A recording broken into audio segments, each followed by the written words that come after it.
જેતપરના ખેડૂતો છેલ્લા કેટલાય સમયથી ઉપવાસ આંદોલન પર બેઠા હતા। સરકારે નિર્ણય લઈ લીધો, પરિપત્ર બહાર પાડી દીધું, છતાં પણ આંદોલન ચાલુ હતું। એ આંદોલન ગઈકાલે પૂર્ણ થયું છે એવું કહી શકાય, કારણ કે ઉપવાસ આંદોલન જે ચાલુ હતું એમાં પારણા થઈ ગયા છે।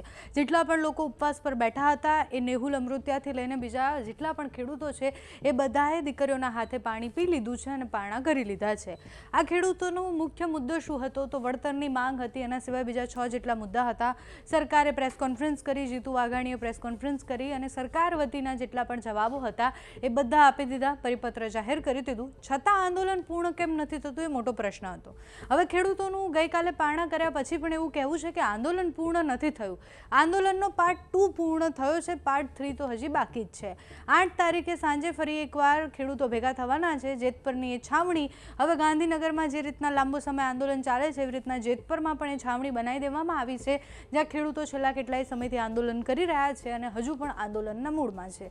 પહેલા 8 તારીખે શું થવાનું છે એની વાત કરીએ તો ખેડૂતોનો આ પોસ્ટર છે જે અત્યારે બધા જ ગ્રુપ્સમાં બધે નાખેલું છે કે 8 તારીખે બધાએ 9 વાગે ભેગું થવાનું છે। ગુજરાતના ગરીબ ખેડૂતોના ખેતરમાં ખાનગી કંપનીના વીજ પોલ સામે મોરબી જિલ્લાના જેતપર ગામથી જે આંદોલન ચાલી રહ્યું છે તે સંદર્ભે ગુજરાત તાલુકા જિલ્લા લેવલ પછી ખેડૂતોને જાગૃત કરવા માટે મિટિંગનું આયોજન કરવામાં આવ્યું છે। જે ખેડૂત ભાઈઓ આંદોલનમાં બિનરાજકીય રીતના જોડાયેલા છે એ બધા જ આ મિટિંગમાં આવી શકે છે। આટલા જિલ્લાઓ એવા છે કે જે બધા જ આવવાના છે, જેમાં મોરબી, રાજકોટ, જામનગર, દ્વારકા, ગીર સોમનાથ, જૂનાગઢ, પોરબંદર, અમરેલી, ભાવનગર, બોટાદ, કચ્છ અને બનાસકાંઠા। કોઈ પણ રાજકીય પક્ષ સાથે જોડાયેલા હોય એ લોકોને સ્થાન નહીં આપવામાં આવે, બાકી બધા આવી શકે છે। 8 તારીખે રાત્રે 9 વાગે બધા ભેગા થવાના છે જેતપર મચ્છુ, ત્યાં બધા જ છાવણીમાં ભેગા થઈને પાર્ટ 3 બધા જ જિલ્લાના ખેડૂતો ભેગા થઈને પાર્ટ 3 કેવી રીતના કરવાનું છે, એટલે આંદોલન કેવી રીતના આગળ વધારવાનું છે નિર્ણય લેવાના છે। ઘણા બધા પ્રશ્નો બહુ સ્વાભાવિક હતા કે સરકારે પહેલાં પરિપત્ર આપી દીધો છે, બધી જાહેરાત કરી દીધી છે, છતાં આંદોલન કેમ શરૂ રહે, ખેડૂતોની બીજી કઈ કઈ માંગણીઓ છે। ગઈકાલે પારણા કર્યા પછી નેહુલ અમૃતિયાએ એક બ્લેક બોર્ડ પર બધું જ સમજાવ્યું કે ખેડૂતોના મુદ્દા કયા કયા છે, સરકારે શું કર્યું છે, સરકાર શું કરવા માંગે છે, બધી જ વાત એમણે કરી છે। આજે અમને પણ એવું થયું કે ખેડૂત સાથે વાત કરીએ અને ખેડૂતને પૂછીએ કે એક્ઝેક્ટલી મુદ્દો શું છે, હવે પાર્ટ 3 કેમ કરવું છે, એટલે આંદોલનનો પાર્ટ 3માં કયા મુદ્દાઓ આવશે।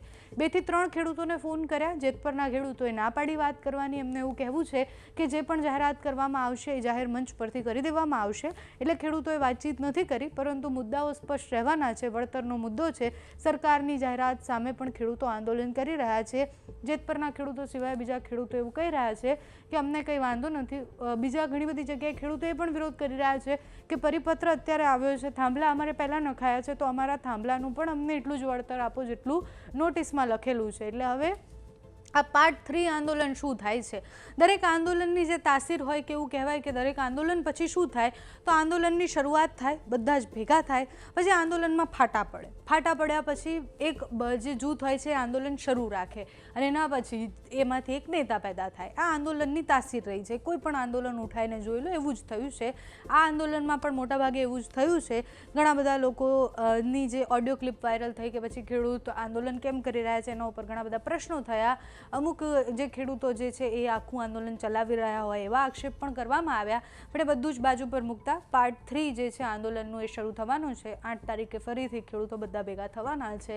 પાર્ટ 3માં શું હોય છે, સરકાર સામે શું માંગણીઓ છે એ જોવાની રહી। ગઈકાલે એ પારણા દરમિયાન શું થયું, નેહુલ અમૃતિયા જે સમજાવી રહ્યા છે એ શું છે તે સાંભળો। હાલો એ દરેક ભાઈઓ બહેનો સાંભળજો, હવે આપણા ખેતરમાં તાર અને થાંભલો નીકળે, બરોબર, અહીંયા આપણે દેખાડ્યું છે, આ એક ખેતર છે, આ બીજું હે, આ ત્રીજું હે, આ ચોથું હે ને આ પાંચમું, 5 ખેતર છે લાઈનમાં, બરોબર। હવે આ પેલા ખેતરમાં થાંભલો આવે અને આ 5મા ખેતરમાં થાંભલો આવે, વચ્ચે ખાલી તાર આ 3 ખેતરમાં આવે। હવે જ્યાં થાંભલો આવશે એ જે જગ્યા રોકશે, બરોબર, એ નવા પરિપત્ર પ્રમાણે સરકાર એમ કે બજાર કિંમતના ડબલ રૂપિયા, 200% એટલે ડબલ આપવાના થશે। પણ થાંભલાનું માપ તમે અહીંયા અમારે જેતપરમાં જે લાઈન આવે ને 410 ચોરસ મીટર થી લઈને 856 વાળા બે જ છે, મેજોરિટી 410 અને 493 ચોરસ મીટરના જ હોય છે, એટલે ઈ માપ હાવ નાનું છે। એના સરકાર આપને બજાર કિંમતના ડબલ આપે, બરોબર, બાકીના વચ્ચેના જ 3 ખેતર છે અહીંયા થાંભલો નથી આવતો, ખાલી તાર આવે. બરોબર, અને આ 5 ખેતરમાં થાંભલો ને તાર આવે કે ખાલી તાર આવે, બજાર કિંમત થઈ જાય અડધી ખેતરની. પેલા તો ખેતર લે જ નહીં, બરોબર, લે ને તો અડધી કિંમત ખોવાની. હવે આપણે ઉદાહરણ આપીને સમજી કે ભાઈ જેતપર ગામના 5 ખેતર હે અને જેતપર ગામની આપણા કૃષિ મંત્રી સાહેબે 30 લાખ વેલ્યુએશન કાઢેલી કે ધારો કે જેતપરની 30 લાખ વેલ્યુએશન હોય તો આપણે 30 લાખ જ લઈ વીઘે, જાજી નથી લેતા, જાજી હે તોય, બરોબર. એટલે વીઘે 30 લાખ રૂપિયા આપણે કિંમત નક્કી કરી, બરોબર.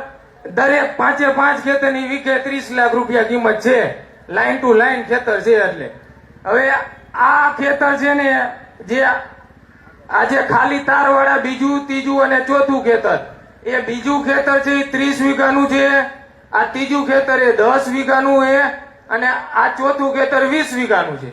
આપણે થાંભલા વાળા છેલ્લા 2 ખેતર લેતા નથી. આ 3 તાર વાળા ખેતર મેં તમને વીઘા કીધા, બરોબર. 30 વીઘા, આ 10 વીઘા અને આ 20 વીઘાનું. હવે અત્યારે જેતપરની બજાર કિંમત 30 લાખ હોય, બરોબર, તાર આવે એટલે એની કિંમત અડધી થઈ જાય, એટલે વીઘે 15 લાખની નુકસાની. 30 વીઘા 15 લાખ રૂપિયાની નુકસાની એટલે 4.5 કરોડની નુકસાની આજની તારીખમાં. હો, આ પ્રોજેક્ટ 25 વર્ષ રહેવાનો, સમજી લેજો. ત્યારે 25 વર્ષ પછી આની 30 લાખની વીઘે કિંમત હોય 3 કરોડ પહોંચે, એટલે 25 વર્ષ પછી ખેતર વેચવું હોય તો કેવડી નુકસાની ભોગવવાની. અત્યારે હાલની તારીખમાં આપણે વીઘે 15 લાખની નુકસાની ભોગવી એટલે 4.5 કરોડ રૂપિયાની નુકસાની 30 વીઘાના ખેતર વાળાને ભોગવવી પડે. 10 વીઘા વાળા ખેતર વાળાને 1.5 કરોડની નુકસાની ભોગવવી પડે અને 20 વીઘા વાળા ખેતરને 3 કરોડની નુકસાની ભોગવવી પડે. અને નવા પરિપત્ર પ્રમાણે સરકાર આપને શું કે બજાર કિંમતના 30% ઈ પણ આખા ખેતરના નહીં, બરોબર. કેટલા તો કે જ્યાં પટ્ટો નીકળે, જે જગ્યા રોકે એટલા જ ક્ષેત્રફળના.